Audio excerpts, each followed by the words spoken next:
अब हमारा जो टॉपिक है, हम जैनिज्म और बुद्धिज्म के बारे में डिस्कस करेंगे। पर सबसे पहले हम देखेंगे जैनिज्म और बुद्धिज्म, इनके राइज होने के कॉजेज क्या थे। जैसे कि हमने शुरू में बात की, हमें क्या क्या पता होना चाहिए, what, where, why, how. But हमें बात करनी है जैनिज्म और बुद्धिज्म, यानी कि जो रिलीजियस आइडियाज जो फैल रहे हैं उनके अगेंस्ट जो रिएक्शन हो रही है, कुछ नए जो सेक्ट्स निकल के सामने आ रहे हैं। तो ये है व्हाट, क्या है, जैनिज्म राइज हुआ और बुद्धिज्म राइज हुआ। व्हेन, ये हम बात करें 6th सेंचुरी BC की, जब ये राइज हो रहे हैं। वेयर, ये वही एरियाज है जो महाजनपद वाले एरिया, जो पर्टिकुलर मगध और ये कह लीजिए उसके सराउंडिंग एरियाज हैं, वहां पे ये ज्यादा फोर्स में रहे। उसके अलावा हाउ, वो हम बात करते हैं कि क्यों राइज हुए और ये कैसे फ्लोरिश हुए। सबसे पहले हम इनके बारे में देखेंगे कि इनके राइज होने के या जैनिज्म और बुद्धिज्म के आने के क्या कारण थे। तो जैसा कि हमने शुरू में देखा था, जो रीजन क्या है वो मैं आपको बेटर रहेगा एक अलग शीट पे समझाऊं कि जो कॉजेज हैं,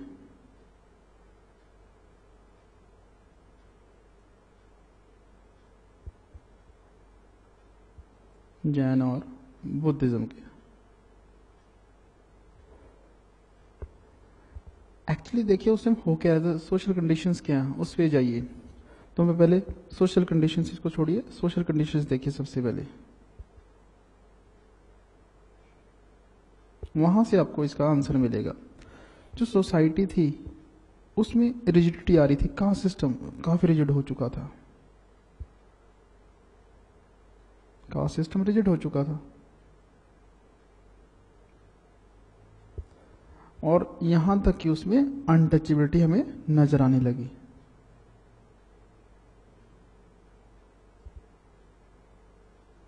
तो कास्ट सिस्टम रिजिड है, अनटचेबिलिटी है, तो लोगों का एक्सप्लॉयटेशन होगा, ऑपरेशन होगा, और ऑपरेशन की एक लिमिट होती है जहां तक लोग उसको बर्दाश्त कर सकते हैं।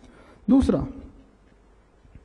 कि जो रिलीजन था उसकी चेंजेस, जो अर्ली वैदिक रिलीजन था उसमें मंत्र पढ़ा करते, चैंटिंग किया करते थे, बट जो लेटर वैदिक का रिलीजन था उसमें सेक्रीफाइस पे ज्यादा जोर दिया गया और वो कॉम्प्लेक्स होता गया, और संस्कृत वो में पढ़ते थे और जो कि कॉमन मैन की पहुंच से बाहर था, उसकी समझ से बाहर था। उसके अलावा रिलीजन इतना एक्सपेंसिव हो चुका था कि एक कॉमन मैन उसको अफोर्ड नहीं कर सकता था। रिलीजन ये कॉम्प्लेक्स हो रहा था, तो ये कंडीशंस वैसी थी। और तीसरा कि जो उस टाइम आइडियाज जनरेट हो रहे हैं, इकोनॉमी ग्रो कर रही है, जो लोअर क्लासेस के लोग हैं, जब इकोनॉमी ग्रो करेगी तो उनको क्या चाहिए, पैसा उनके पास आ गया, अच्छा स्टेटस चाहिए। उसके अलावा जो इकोनॉमी थी वो कैसी थी, एग्रेरियन इकोनॉमी थी, एग्रीकल्चर बेस्ड थी। और इसके लिए क्या चाहिए, हमें काव चाहिए जो प्लोइंग के काम आते थे, बट जो सेक्रीफाइस किए जाते थे, सेक्रीफाइस में क्या होता था कि काव को सेक्रीफाइस करना पड़ता था, तो उससे जो कैटल रिसोर्सेज थे, कैटल वेल्थ था, वो डिप्लीट होने लगा। और जो लोग थे वो मेजोरिटी एग्रीकल्चरिस्ट थे, अब उनको एग्रीकल्चर करने के लिए कैटल चाहिए और वही उनके पास कम होते जा रहे हैं। और जो हमने रिलीजन में स्टडी किया था कि ब्राह्मण्स के अगेंस्ट रिएक्शन आना शुरू हुई और उपनिषद आए, ट्रांस माइग्रेशन ऑफ सोल की बात होने लगी। तो इसका रिजल्ट ये निकला कि वहां पे अलग अलग सेक्ट्स पॉपअप होने शुरू हुए। जो हम देखते हैं वो वहां पे करीब 64 सेक्ट्स देखते हैं। जो जैनिज्म और बुद्धिज्म की बुक्स हैं तो वहां पे हमें नजर आता है कि वहां पे करीब 64 सेक्ट्स थे। जो अंगुत्र निकाया है और ये वो है, उनमें रेफरेंस मिलता है कि इतने सेक्ट्स थे। बट हमें कितनों के नाम सुने, हमने नाम सुना है जैन का, जैनिज्म, हमने नाम सुना है बुद्धिज्म का। उसके अलावा और भी थे, जैसे अजीविका, अजीविका थे, शून्यवाद, नियतिवाद, उच्छेदवाद है, इतने सारे सेक्ट्स हुआ करते थे। बट हम सिर्फ इनकी बात क्यों कर रहे हैं, ये क्यों राइज हुए, उसके रीजन थे कि ये दोनों रॉयल फैमिली से बिलोंग करते थे। जो इनके प्रोपेगेटर थे, चाहे वो महावीर जैन थे या गौतम बुद्ध, दोनों रॉयल फैमिली से बिलोंग करते थे और वो रॉयल फैमिली पावरफुल थी। तो इनको छेड़ने का मतलब, इनको तंग करने का मतलब इनकी फैमिली से पंगा लेना, तो इसलिए वो पॉसिबल नहीं था। उसके अलावा ये रॉयल फैमिली से थे, तो किसी रॉयल जो लोग थे जैसे किंग्स हो गए, नोबल्स हो गए, उनको ये अप्रोच कर सकते थे, उनके अपने आइडियाज बता सकते थे। उसके अलावा इनकी पर्सनैलिटी और जो इन्होंने एफर्ट्स किए, इनका तरीका, तो उस वजह से ये फ्लरिश हो पाए यहाँ पे। तो कॉजेज चलिए अब हम अपनी स्लाइड्स में डिस्कस करते हैं कि सबसे पहले complication and ritualism in Hinduism की। जो हिंदुइज्म था यानी कि ब्राह्मणिज्म उस टाइम हम इसको कहते हैं, जो हमारे रिलीजन था वो बहुत कॉम्प्लेक्स हो चुका था। जैसे मैंने आपको बताया, एक आम आदमी की समस्या वो बाहर था, कॉम्प्लेक्स हो चुका, सुपरस्टिशन उसमें आ चुके हैं, डॉगमास रिचुअल्स उसमें आ चुके हैं, और जो सेक्रीफाइस प्रिस्क्राइब किए गए थे वो भी कॉम्प्लिकेटेड हो चुके थे, और मंत्रा से जो मंत्र पढ़े जाते उनका उच्चारण था वो सब कॉम्प्लिकेट हो गया, यानी कि पूरा का पूरा रिलीजन कॉम्प्लिकेट हो चुका था। क्योंकि उसमें बताया जाता कि अगर अपने ऋग्वेद पढ़ना है तो आप होत्री ब्राह्मण के पास जाइए, दूसरा पढ़ना है अध्वर्यु के पास जाइए, तीसरा पढ़ना है तो अध्वर्यु के पास जाइए। होत्री, उद्गात्री, अध्वर्यु, तो अलग अलग तरह के ब्राह्मण अलग अलग तरह के वेद पढ़ते थे, जो कि एक आम आदमी की फिनेंशियली और मेंटली उसकी पहुंच से वो बाहर था। उसके अलावा जो हमें रीजन आते हैं वो होते जो सुप्रीमेसी थी ब्राह्मण सी, उससे सोसाइटी में टेंशन क्रिएट होनी शुरू की। अगर ब्राह्मण सुप्रीम है तो क्यों सुप्रीम है, ऐसा उनके अंदर क्या जो उनको सुप्रीम माना जाए, उनको इक्वल स्टेटस क्यों ना दिया जाए। उसके अलावा कि संस्कृत में जो है जो यूज किया करते वो टेक्स्ट, वो संस्कृत यूज किया करते थे उसकी लैंग्वेज, और जो कि अपर क्लास की लैंग्वेज हुआ करती थी, और जो मासेस थे वो पाली और प्राकृत बोला करते थे। उसके अलावा कि जो इसके उल्ट जो नए सेक्ट निकले वो लोकल लैंग्वेज में बात किया करते। तो ये रीजन है कि जैनिज्म बुद्धिज्म निकल के हमारे सामने आया। तो सबसे पहले आइए अब हम जैनिज्म की बात करते हैं, जैनिज्म के बेसिक प्रिंसिपल्स देखते हैं, और देखते हैं फाउंडर कौन है और उसके लाइफ के बारे में थोड़ा सा देखते हैं। क्योंकि एग्जाम के पॉइंट ऑफ व्यू से अगर मैं बात करूं तो जो हमने अभी डिस्कस किया कॉजेज चाहे वो जैनिज्म और बुद्धिज्म दोनों के राइज होने के सेम कॉजेज है। तो यहाँ से प्री के पॉइंट ऑफ स्टेटमेंट बन सकती है कि which of the following statement is correct regarding the causes of rise of Jainism या बुद्धिज्म। तो आपको ये आइडियाज इनकी क्लैरिटी होनी चाहिए इस कॉन्सेप्ट की। मेंस के पॉइंट ऑफ व्यू से क्वेश्चन नहीं बनता, सिर्फ वो पूछ सकते हैं कि अब जैनिज्म के बारे में तो एक नोट लिख दीजिए, बुद्धिज्म के बारे में नोट लिख दीजिए, आजीविका के बारे में नोट लिख दीजिए। और ये क्वेश्चन आया हुआ है कि राइट 20 वर्ड्स ऑन आजीविका। और इसमें अगर आपको देखें कि और क्वेश्चन की philosophy of the this Jainism, philosophy of Buddhism, उनके 3 ज्वेल्स या 8 फोल्ड पाथ बताया कि प्री में पूछ लेंगे कि जो 3 रत्न बताए जैनिज्म में वो कौन कौन से हैं, और जो संघ थे वो किसने चलाया, और संघ के क्या बेसिक प्रिंसिपल्स हुआ करते। तो ऐसे क्वेश्चन यहाँ से आ सकते हैं। ज़्यादा डीप में मैंने जाने की जरूरत नहीं है, बट ये क्योंकि हम जनरल स्टडीज़ के पॉइंट ऑफ से स्टडी कर रहे हैं, बट हमारा कल्चर है तो कल्चर मेंस में आ सकता है, इसलिए हमें थोड़ा सा एक्सटेंसिव पढ़ना पड़ रहा है। उसके बाद अगर जैनिज्म की बात करें, हमें पता कि वर्धमान महावीर का नाम सुना है, he was the founder, but जो हिस्ट्री कहती है वो कहती है कि Vardhaman Mahavir was not the founder actual में, कि ये वो लोग थे, एक तीर्थंकर थे। यहाँ पे 24 तीर्थंकर हुए जैनिज्म के, फर्स्ट जो ऋषभ थे, और उसके बाद ये जो थे नेक्स्ट आते आते ये 24th तीर्थंकर थे। इन्होंने सिर्फ उस जो रिलीजन को चल रहा है उसको आगे बढ़ाया था। और उसके बाद जो इन्होंने टीचिंग्स हैं, तो 4 टीचिंग्स शुरू में हुआ करती, इन्होंने 5वीं ऐड की थी, जो थी कि ब्रह्मचार्य का पालन कीजिए, सेलिबेसी कीजिए। अदरवाइज 4 पहले हुआ करते कि किसी लाइफ को इंजर नहीं करना, यानी कि नॉन वायलेंस नहीं करनी, दूसरा टेलेलाई, झूठ नहीं बोलना, चोरी नहीं करनी, और प्रॉपर्टी पोजेस नहीं करनी, कि आपको कोई प्रॉपर्टी नहीं रखनी है पास।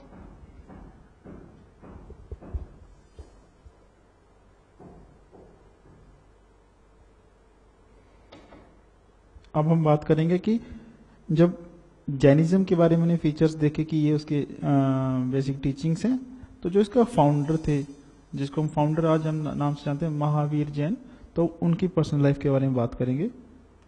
तो आइए अब उसके बारे में देखते हैं कि वर्धमान महावीर बर्थ कहाँ हुआ, वो आप देखते रहिए कि विलेज कुंडाग्राम, जो डिस्ट्रिक्ट मुजफ्फरनगर के क्षत्रिय फैमिली उसमें हुआ था।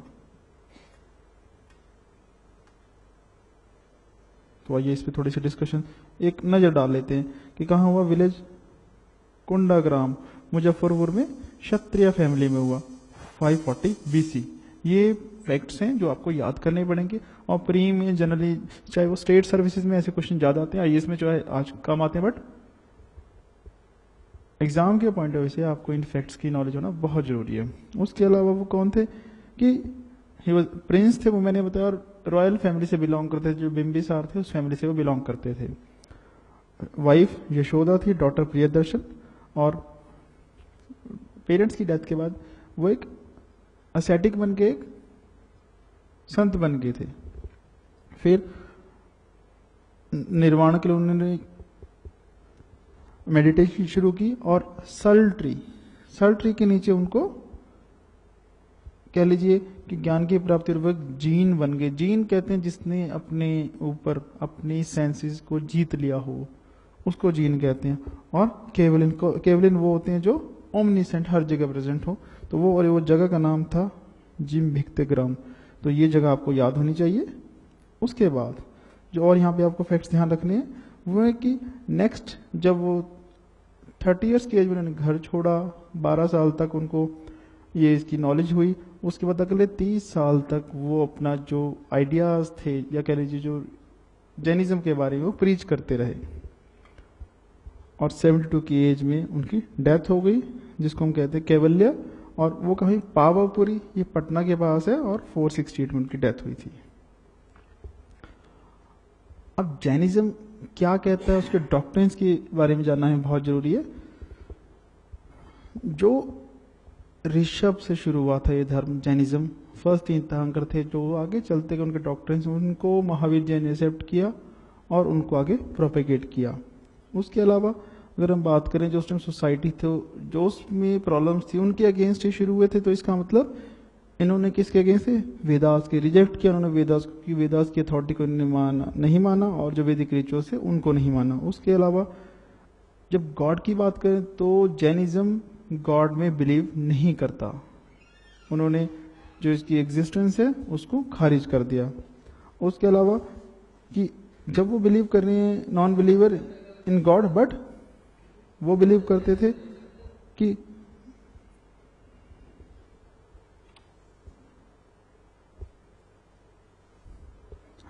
अब हम देखेंगे कि जो जैनिज्म है उसके बेसिक डॉक्ट्रिन्स क्या हैं।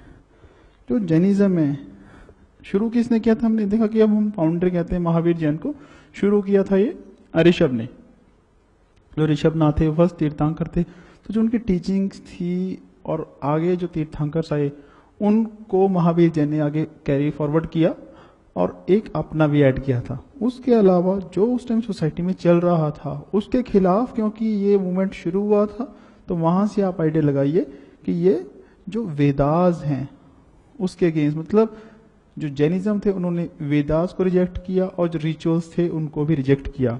उसके अलावा गॉड जैनिज्म बिलीव नहीं करते थे कि उनके अकॉर्डिंग गॉड नहीं होता। फिर वो क्या मानते थे, वो कहते जो जीन है यानी कि जो जैन है वो गॉड से ऊपर होता है, कि गॉड तो एक छोटी सी चीज है और कोई भी इंसान गॉड के बराबर है, उससे ऊपर आ सकता है। कैसे, एक जैन बन के। जैन के लिए जैन वो जिसने अपनी सेंसेस को कंट्रोल कर लिया। तो जो अपनी सेंसेस को कंट्रोल करे वो गॉड के इक्वल, और फिर वो गॉड से ऊपर चला जाएगा। और जो जैनिज है ये ट्रांस माइग्रेशन ऑफ सोल की जो आत्मा है वो जाती है और फिर रीबर्थ होता है, तो ये साइकिल उसमें ये बिलीव करते थे।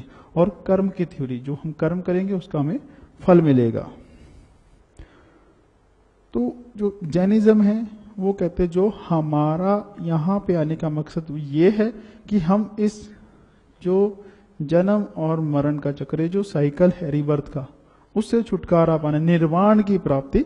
और ये निर्वाण हमें कैसे मिलेगा, उसके लिए उन्होंने बताया कि सबसे पहले कि हमें अपने आप को कह लीजिए जो एक्सट्रीम फेज में लाना पड़ेगा, अपने आप को तड़पाना पड़ेगा। और उसके अलावा उन्होंने 3 चीजें बताई जिनको त्रिरत्न बोले जाते, 3 ज्वेल्स, कि आप इनको फॉलो कीजिए। जैसे उसने लिखा राइट फेथ, सम्यक विश्वास होना चाहिए, आपका सही होना चाहिए विश्वास, आपकी सही नॉलेज होनी चाहिए, जिसको सम्यक ज्ञान।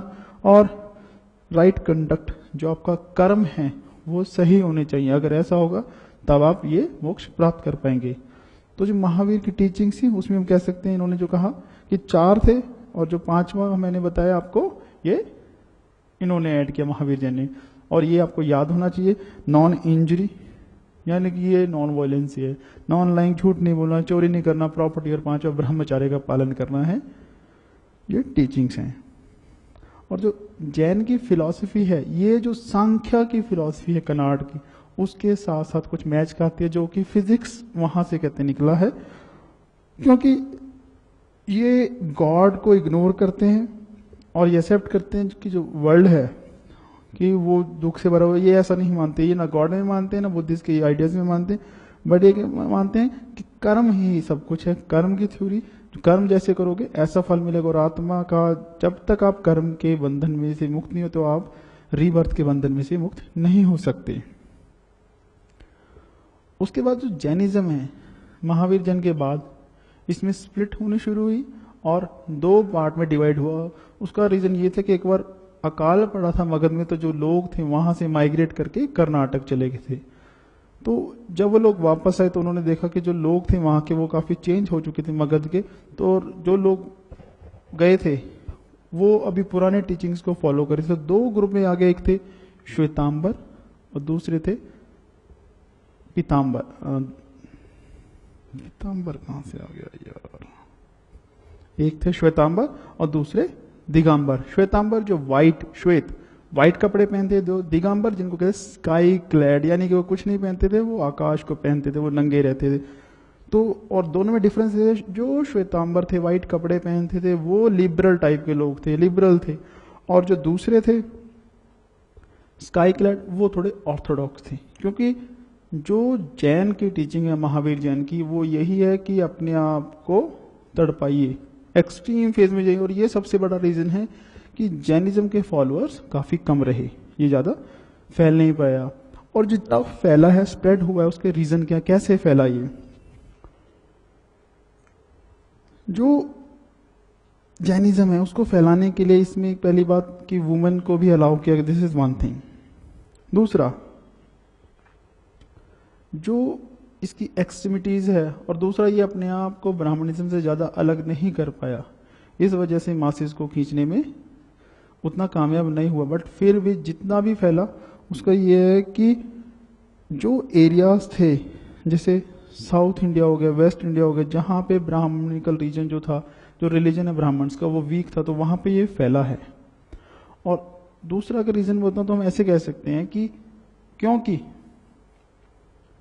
जो हमारा उस टाइम रिलीजन है उसके अगेंस्ट जो रिएक्शंस आई हैं लोगों की, तो 2 मेन थे, जैन और बुद्ध, जिनके लोग फॉलोअर बने।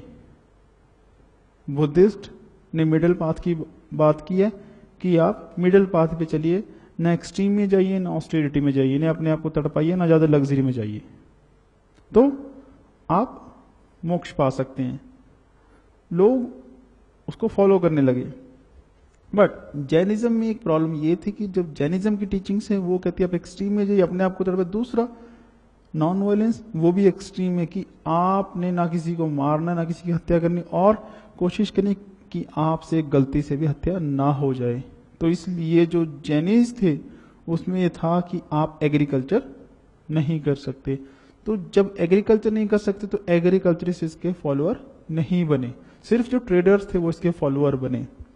और जो वो किसके फॉलोअर बने एग्रीकल्चरिस्ट, वो बुद्धिज्म के फॉलोअर बने। तो यहां से निकल के आता है कि कहां फैलेगा फिर जो जैनिज्म होगा, वहां फैलेगा जहां पे लोग ट्रेडर्स होंगे। तो गुजरात हो गए, यहाँ लोग ट्रेडर्स हुआ करते, तो आज भी आप देखिए गुजरात में जो है एक हब है, गुजरात में काफी सारे आपको जैनिज मिल जाएंगे, तो ट्रेडर्स हुआ करते हैं जनरली जैनिज, आज भी वो ट्रेडर्स ही हैं। उसके अलावा जो फैलने का रीजन ये रहा इनका कि ये लोग थे जिन्होंने जो लोकल लैंग्वेज थी लोगों की उसमें प्रीच करना शुरू किया। तो जो आम मासेस थे, आम लोग थे, उनको लगता था कि ये हमारे जैसे लोग जो हमारी भाषा बोलते थे, उनको वो चीज समझ भी आती थी। ब्राह्मण संस्कृत बोला करते थे और ये लोग प्राकृत और पाली में प्रीच किया करते थे। तो ये भी एक रीजन था इनके फैलने का। तीसरा रीजन हम बात कर सकते हैं कि जो किंग्स थे उन्होंने जैनिज्म अडॉप्ट किया। जैसे हमने देखा चंद्रगुप्त मौर्य ने अडॉप्ट किया, तो उन्होंने इसको फैलाने के लिए भी एफर्ट्स किए थे। और कर्नाटका की अगर हम बात करें, कर्नाटका में चंद्रगुप्त मौर्य गया तब से कर्नाटका में जैनिज्म फैला था। उसके अलावा उड़ीसा में कलिंग के टाइम में फैला था कि जो खारावेला वहाँ का राजा था उसने इसको पैटर्नाइज किया। और साउथ इंडिया में जैसे आप नाम आपको दिख रहे हैं, गंगाज हो गए, कदम्बाज, चालुक्य, जो राष्ट्रकूटा, इन्होंने भी जैनिज्म को पैटर्नाइज किया है। और जैनिज्म का कुछ लिटरेचर है उसको कंपाइल किया गया, तो उसके लिए असेंबलीज हुई थी। जो पहली 2 असेंबलीज है मेजर, फर्स्ट पाटलिपुत्र में हुई जो स्थूलबाहु ने करवाई थी, जो 3rd सेंचुरी में बीसी में हुई है, जिसका रिजल्ट ये था कि उस असेंबली के बाद जो इसका लिटरेचर है, जिनको अंगाज बोलते हैं, 12 अंगाज, वो कंपाइल किया गया। और सेकंड काउंसिल वल्लभी में हुई जो कि 5th सेंचुरी एडी में, तो 300 साल पहले और 5 साल ये, तो 800 साल का गैप टोटल हमें नजर आता है। और जो इसके जिन्होंने प्रेजाइड किया वो थे देवर्धि क्षमा स्मरण, जो इसके चेयरमैन थे। और इसका रिजल्ट ये हुआ कि यहाँ पे जो पहली मीटिंग में अंगाज बने थे 12 अंगाज, वो खो गए थे, उनको दोबारा कंपाइल किया गया, रिकम्पाइलेशन ऑफ 12 अंगाज, और उसके अलावा 12 उप अंगाज भी यहाँ पे बनाए गए। अब यहां से एक सवाल उठता है कि वो आप प्री में भी ले लीजिए, मेंस में भी ले लीजिए, कि जो जैनिज्म है इसका कुछ कंट्रीब्यूशन रहा है हमारी कंट्री को, नहीं है। अगर कंट्रीब्यूशन की बात करें हम कह सकते हैं कि ये वो पहली एफर्ट है जैनिज्म और बुद्धिज्म जो थे, जिन्होंने जो ब्राह्मण का डोमिनेशन है, जो उनके रिचुअल्स है उसके खिलाफ, कास्ट सिस्टम के खिलाफ आवाज उठाई, सबसे पहला ये। दूसरा, जो जैनिज्म की फिलॉसफी है उसने हमारी इंडिया की जो फिलॉसफी आज की उसको भी काफी एनरिच किया, जैसे अहिंसा, नॉन वायलेंस, आज भी हम कहते हैं सत्यमेव जयते, अस्तेय, अपरिग्रह, ब्रह्मचार्य, तो ये फिलॉसफी हमारी आज भी हिंदुइज्म में चलती हैं। उसके अलावा प्राकृत उन्होंने अडॉप्ट की जैनाज ने, और उसी में वो प्रीच करते थे और उसी में उसका लिटरेचर भी कंपाइल किया गया। तो इससे क्या हुआ, जो लैंग्वेज है उसके ग्रोथ होने में मदद मिली, और वो जो लैंग्वेज है वो ग्रो हुई। उसके अलावा अपने रहने के लिए भी इन्होंने ड्वेलिंग्स बने, जिनको विहार हम बोलते हैं, तो उससे किसमें हेल्प मिली, उससे जो आर्किटेक्चर है वो डेवलप हुआ। उसके अलावा ये पाम लीव्स पे लिखा करते थे और जो है पेंट किया करते थे, तो उससे आर्ट, हमारा जो पेंटिंग्स हैं वो फ्लरिश हो रही हैं। उसके अलावा कह लीजिए कि एक नया स्कूल जो है पेंट का, वेस्टर्न स्कूल, वो निकल के सामने आया। तो ये सारी चीजें जहां से हमें जैनिज्म के बारे में हमने देखा कि जैनिज्म किसने शुरू किया, जो फाउंडर थे कौन थे, उसकी टीचिंग्स क्या हैं उनकी, उसके डॉक्ट्रिन्स क्या हैं, क्यों फैला, और क्या कौन कौन सी इनकी मीटिंग्स हुई, कहाँ कहाँ पे। तो इसके लिए इतना बहुत है इसमें। Thank you.